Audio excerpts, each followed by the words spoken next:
Hello everyone. तो जो chapter है ये है क्लास 12 सीबीएसई का साइकोलॉजी का variation in the psychological attribute. तो फर्स्ट है इंटेलिजेंट डिफरेंसेस। इसमें ये कहा जाएगा कि एवरी इंडिविजुअल इज़ डिफरेंट, यानी जो इंडिविजुअल डिफरेंसेस है वो दो तरह से होते हैं, एक तो फिजिकल और साइकोलॉजिकल। दो कैरेक्टरिस्टिक्स होंगे, एक फिजिकल कैरेक्टरिस्टिक्स और दूसरा साइकोलॉजिकल कैरेक्टरिस्टिक्स। एक जो डेवलपमेंट का एक बेसिक प्रिंसिपल रहा है, अगर चाइल्ड डेवलपमेंट के बारे में जाएं, कि child is not a miniature adult, child is unique itself. कहने का मतलब यही है कि हर चाइल्ड अलग अलग तरह का होता है, यानी इंडिविजुअल भी वो फिजिकल, हर सबका फिजिक अलग अलग होगा, इस तरह से साइकोलॉजिकल कैरेक्टरिस्टिक्स भी सबके अलग अलग होंगे। अब आता है सिचुएशनिज्म। तो आर बिहेवियर इज चेंज्ड और we act according to situation. Main चीज़ मानी गई है कि हमारे सिचुएशन के अकॉर्डिंग हम बिहेव करते हैं, यानी कि हम खुश हैं तो हमारा बिहेवियर अलग टाइप होगा, हम अगर दुखी हैं तो हमारा बिहेवियर अलग टाइप का होगा।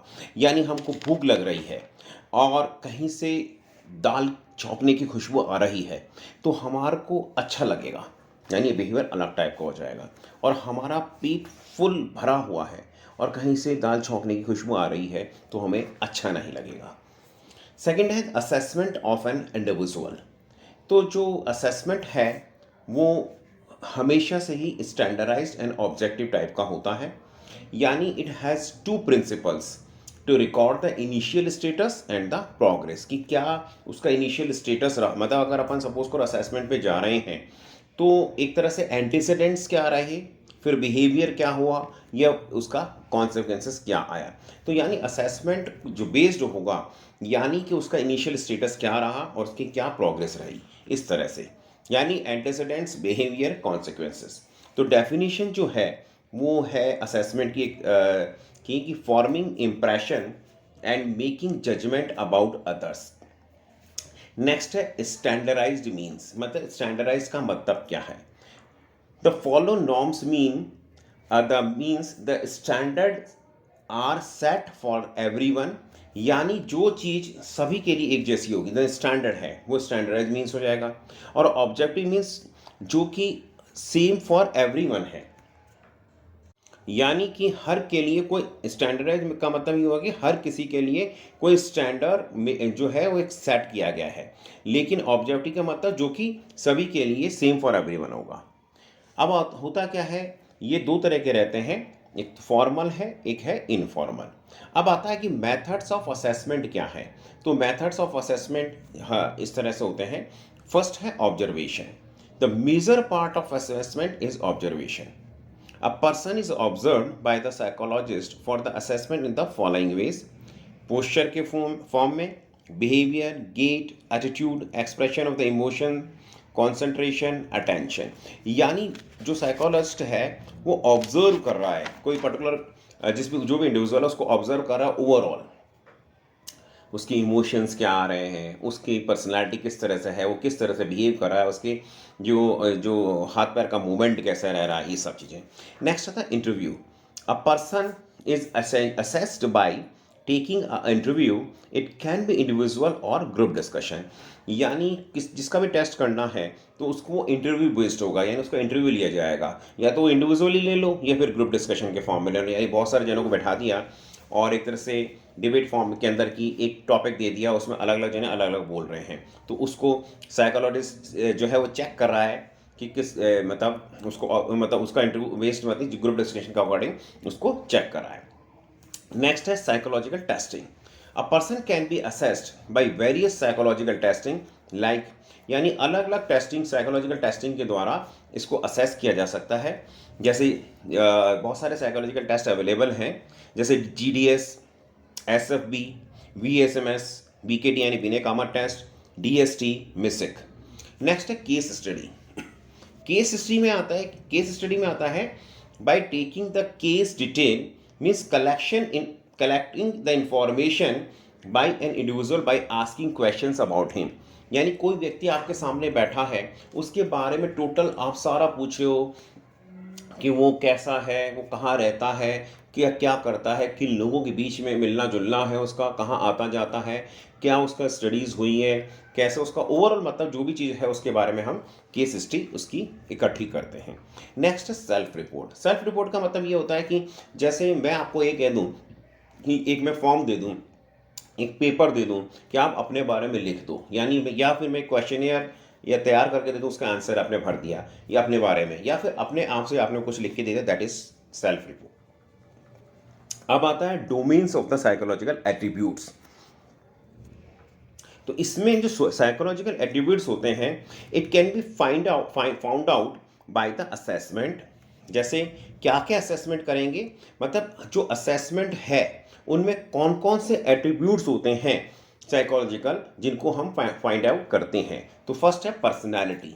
The characters of an individual make personality and every person has individual personality.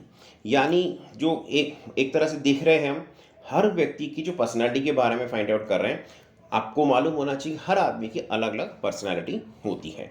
Next है intelligence. Each and every person has different intelligence level and because of only that he understands and express indifferently. यानी सभी का intelligence level एक जैसा नहीं होता, कोई genius होते हैं, कोई मॉडरेट लेवल पे भी हो सकते हैं, कोई सब एवरेज हो सकते हैं, कोई एवरेज हो सकते हैं, कोई अबाउ एवरेज हो सकते हैं। तो सबका सोचने का तरीका अलग अलग रहता है, सबका इंटेलिजेंस लेवल अलग तरह का होता है।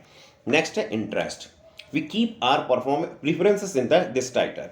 यानी हमारे क्या प्रेफरेंसेस हैं, हमको किस चीज़ में इंटरेस्ट आ रहा है, हमको पर्टिकुलर चीज़ में इंटरेस्ट है या नहीं है, ये इंटरेस्ट में आ गया। एप्टीट्यूड, इसमें हमारा पोटेंशियल देखा जाता है, किसी कोई भी व्यक्ति है उसका potential, the potential of a person और an individual is check in this aptitude. यानी एप्टीट्यूड में हम देखेंगे कि उस व्यक्ति के अंदर इतना पोटेंशियल है या नहीं।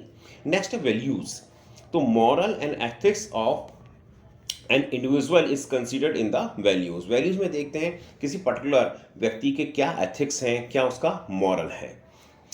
तो इंटेलिजेंस को कैसे डिफाइन किया जा सकता है, तो इंटेलिजेंस कैन बी डिफाइंड, इसमें जो अलग अलग जो साइकोलॉजिस्ट ने दी थी जो डेफिनेशन, तो फर्स्ट है बिने ने 1905 में दिया था।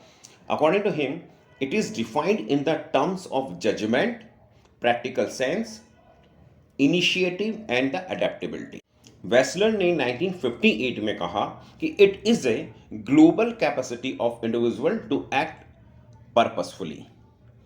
और एक जो ऑक्सफोर्ड डिक्शनरी के द्वारा जो डेफिनेशन दी गई है वो है, it is a ability to learn, understand and think in a logical way about the things.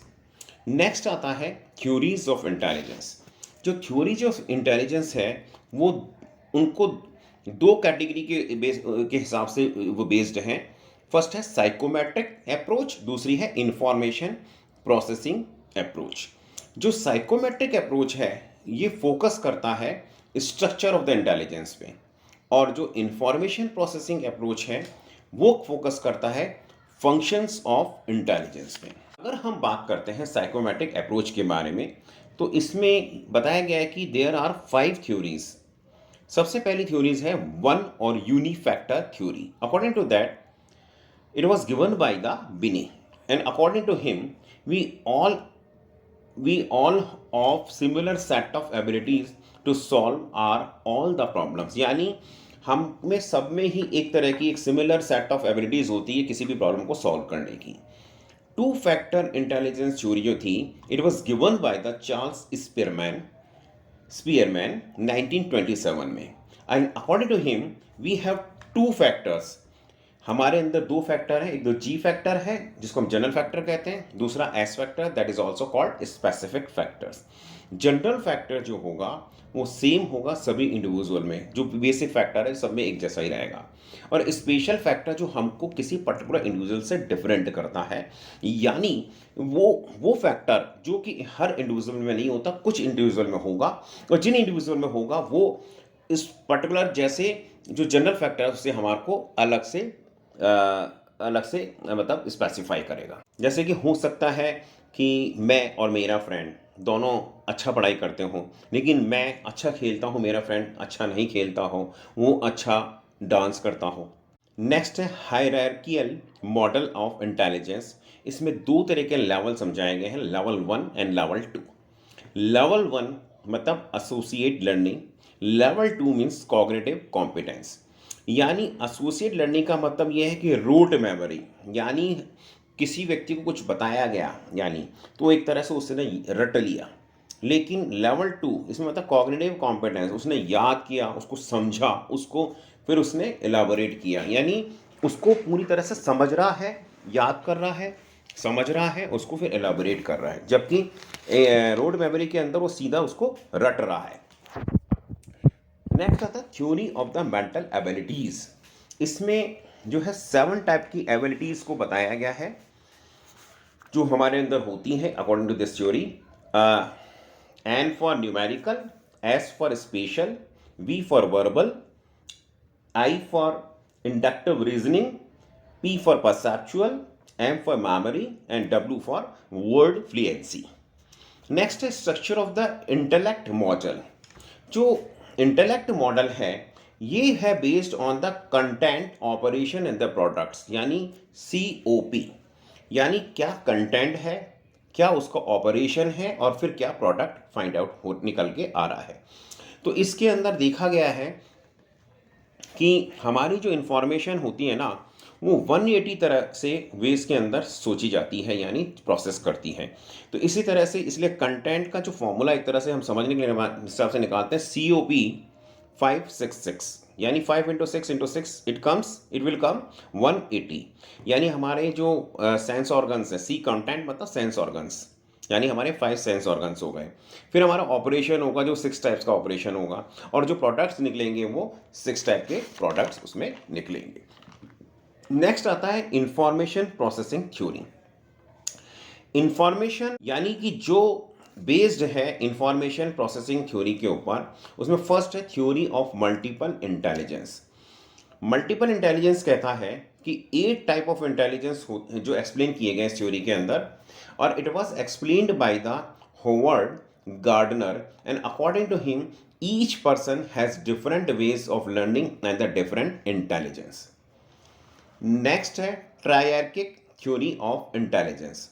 इसमें यह बताया गया कि 3 टाइप्स ऑफ इंटेलिजेंस होते हैं, जिसमें कॉम्पोनेंशियल, जिसमें कि ये कहा कि एकेडमिक लेवल और एनालिटिकल इंटेलिजेंस को कंसिडर किया जाता है। नेक्स्ट है एक्सपेरिंशियल। एक्सपेरिंशियल के अंदर बेस्ड होती है, it is based on the past experience to solve the possible to solve the problems. यानी कि हमारे जीवन में कुछ ऐसी घटनाएं घटी थी पास्ट में, और हमारा पास्ट एक्सपीरियंस पर्टिकुलर इवेंट के बारे में क्या रहा, हमने उसको कैसे हमने सॉर्ट आउट किया, वो एक्सपेरिंशियल बेस्ड हो गई। नेक्स्ट आता है कॉन्टेक्सचुअल। इसको हम स्ट्रीट स्मार्टनेस भी कहते हैं। ये डील जो करती है, it is based on the dealing of day to day problems with the basic knowledge. यानी हमारी जो बेसिक नॉलेज है, यानी हमारी स्मार्टनेस से हम जो है अपनी डे टू डे एक्टिविटीज़ को या डे टू डे प्रॉब्लम्स को, not activities, day to day problems को कैसे सॉर्ट आउट करते हैं, वो इसके अंदर आती है। एंड नेक्स्ट है past model of intelligence. Past model of intelligence में होता है PASS। P for planning, A for arousal, S for simultaneous and another S for successive. Planning के लिए एक मतलब कोई भी अगर कोई चीज़ है तो हम उसको कैसे प्लान कर रहे हैं, फिर उसको हम कैसे अटेंड करें, मतलब अराउजल, मतलब हमारी बॉडी के अंदर कैसे अराउजल हो रहा है, और उसके बाद में फिर हम साइमल्टेनियसली मतलब उसको ऑल टुगेदर ले रहे हैं या 1 बाई 1 ले रहे हैं, यानी सीरियल वाइज ले रहे हैं। 1 बाई 1 अगर उसको प्रॉब्लम को सॉल्व कर रहे हैं हम, तो वो फॉल करेगा सक्सेसिव के अंदर। और 4 प्रॉब्लम है उनको एक साथ ही अगर हम सोच रहे हैं इन द ग्रॉस, तो वो आएगा साइमल्टेनियस के अंदर। नेक्स्ट आता है नेचर एंड द नर्चर। तो according to the psychologist, our intelligence depends according to our nature और जीन्स, यानी कि एंड नर्चर। नर्चर मतलब एनवायरमेंट, यानी कि जो हम ऐसा माना गया है कि कोई भी व्यक्ति है उसके जो जीन्स होते हैं, यानी उसके जो फोर फादर्स कैसे रहे हैं, उनके माँ बाप हैं, फोर फादर्स, उनमें कैसे जीन्स रहे हैं, यानी उसका जेनेटिक स्ट्रक्चर कैसा है, उसके हिसाब से उसका इंटेलिजेंस आएगा। और सेकंड है कि उसका एनवायरनमेंट कैसा है, वो कैसे एनवायरनमेंट में रह रहा है, जहाँ रह रहा है उसको क्या चीज़ देखने को मिल रही है, जैसे और उसको क्या चीज़ नई नई सीखने को मिल रही है, वो भी तो दोनों चीज़ें मैटर करती हैं। अब देखा जाता है कि जेनेटिक्स वाली बात करें ना अपन, तो जेनेटिक्स में नॉर्मली देखा गया है कि जैसे जितने ज़्यादा दूर के, यानी मेल और फीमेल, यानी दूर के रहेंगे, यानी जितना उनके अंदर कोई रिलेशन नहीं होगा, जैसे सपोज करो अपन देखें, अगर सपोज करो एक इंडियन फैमिली, यानी एक लड़का हिंदुस्तान का है, इंडिया का है, और जो लड़की है वो यूके की है, तो उनके जो ऑफस्प्रिंग होंगे, हो सकता है उनके अंदर जीन्स यानी जेनेटिक बहुत अच्छा आए, क्योंकि उनके जो जीन्स जो है वो कहीं पे भी आपस में मिले हुए नहीं, वो डिफरेंट डिफरेंट हैं। तो हो सकता है ऑफस्प्रिंग के अंदर एक मतलब काफ़ी अच्छे इंटेलिजेंस लेवल आ जाए। इसी तरह से एनवायरनमेंट के अंदर है कि वो जो आसपास में क्या देख रहा है, किन लोगों से मिल रहा है, कैसा उसके अंदर उठना बैठना है, ये सारा एनवायरनमेंट पे डिपेंड करता है। उसी हिसाब से उसका इंटेलिजेंट लेवल आ सकता है। नेक्स्ट है असेसमेंट ऑफ इंटेलिजेंस, यानी इंटेलिजेंट को हम किस तरह से असेस करते हैं। तो उसका द बेसिक फॉर्मूला है आईक्यू का, द मेंटल एज, मतलब जो एक mental as divided by chronological age into 100। Mental as का मतलब कि आज किसी व्यक्ति की मेंटल एज कितनी, यानी मान लो कोई बच्चा 10 साल का है और उसकी मेंटल एज 6 ईयर है, और क्रोनोलॉजिकल एज क्या हो गई, मतलब उसकी एज है कितनी, यानी 10 साल। तो मेंटल एज हो गई, मान लो मेंटल एज उसकी आ रही 6 साल, क्रोनोलॉजिकल मतलब उसकी जो ओरिजिनल एज है वो आ रही 10 साल, तो वो 6/10 × 100 जो आएगा वो उसका आईक्यू हो जाएगा। तो जो आईक्यू जो एब्रीविएशन दिया था, वो दिया था साइकोलॉजिस्ट विलियम स्टर्न ने। एक जर्मन वर्ड है इंटेलिजेंट क्वोशिएंट, यानी उसका एब्रीविएशन आईक्यू हो गया। नेक्स्ट है आपका टॉपिक जो है नॉर्मल कर्व, जिसको हम बेल शेप कर्व भी कहते हैं। It is used to characterise the complex constructs containing continuous random variables.